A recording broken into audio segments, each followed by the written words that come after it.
నీకు ఈశ్వరుడు ఎప్పుడు ఏమిచ్చాడో దానికి తృప్తి పడు. ఆ తృప్తికి కారణం ఉండక్కర్లేదు. ఆకలి సరిగ్గా లేదని 1000 రూపాయల మందులు వేసుకుని ఏడుస్తున్న వాళ్ళు కోట్ల మంది ఉన్నారు. వేల పట్టున ఆకలిస్తోంది, సంతోషించు.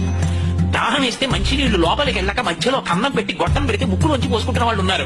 గుటుక్కు నీళ్లు తాగితే లోపలికి వెళ్తున్నాయి, సంతోషించు.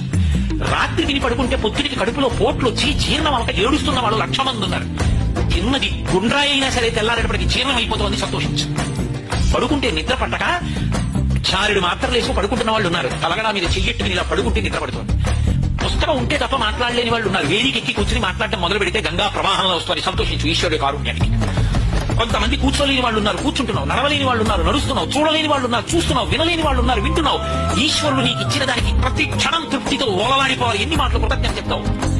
అది మానేసి ఎప్పుడు ఏదో పోయిన దాన్ని తలుచుకుని ఏడవడం కాదు, వచ్చేదాన్ని ఊహించుకుని అలా జరిగితే బాగుండని కలువలు ఎగరేయడం కాదు.